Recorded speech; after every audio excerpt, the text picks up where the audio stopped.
When we talk about money, there are many ways to manage it efficiently. But today, we will teach you an extremely powerful rule that will help you increase order in your finances and, moreover, consistently grow your wealth. Stay until the end, because if you saw the video title, you will learn the 75-15-10 rule that will change your life. Subscribe and enable notifications. You won't regret it. The rule we're going to talk about today, the 75-15-10 rule, is not different from other existing rules for saving, but it has a difference that makes it superior. It gives you more freedom. The rule we're discussing today on the program has gained a lot of popularity in recent years due to its usefulness. We'll explain how you can implement it in your life and personal finances. Without further ado, let's see what the rule is about. First, we need to understand that the numbers 75, 15, 10 represent percentages or parts of 100%.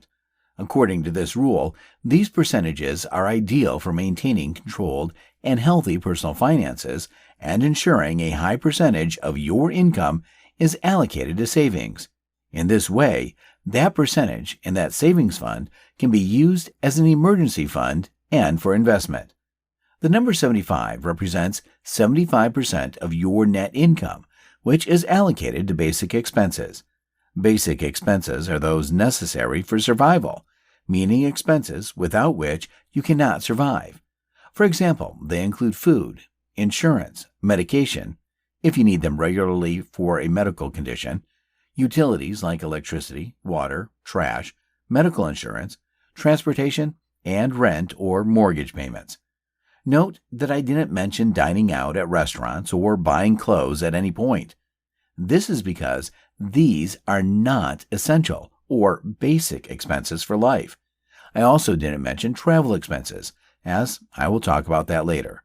The number 10 represents 10% of your net income, which is allocated to entertainment expenses.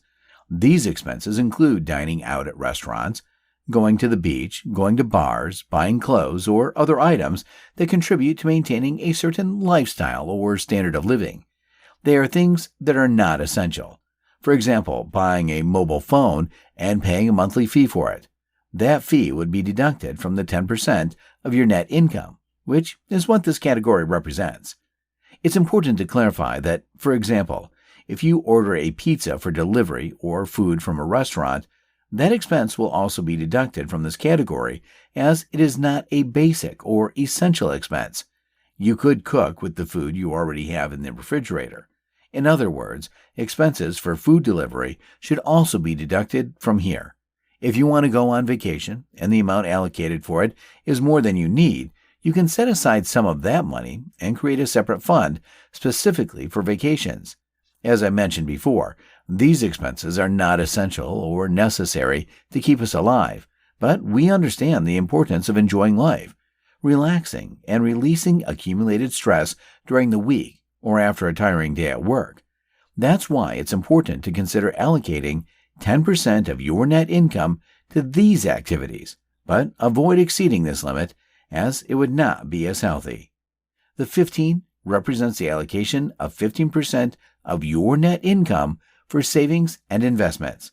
With this percentage, you'll be able to build up an emergency fund for unseen situations and, at the same time, an investment fund to allocate your money or savings to investments that generate monthly or annual returns.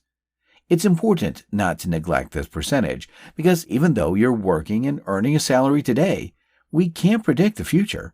We live in a globalized world where, if you work for a company, your job may be useful today, but next week it could be replaced by a machine or a computer.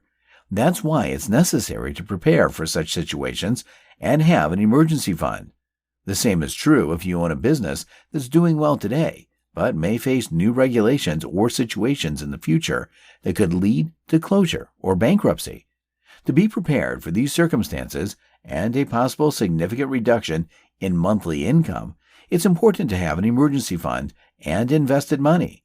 That's why this investment fund is set at 15%, 10% for the emergency fund, and then 5% for the investment fund.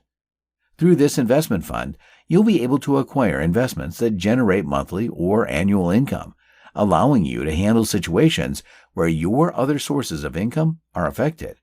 It's understandable that you may not be able to fully implement this rule in the first few weeks. That's normal because it involves an adjustment process. However, once you can implement it, I can assure you that your wallet and personal finances will thank you. If you can successfully apply this rule in your financial life, believe me, economic growth will be within your reach. Did you like the video? From now on, you can implement this method to maximize your finances and create wealth without risking your money. Subscribe and activate notifications. Don't miss new videos.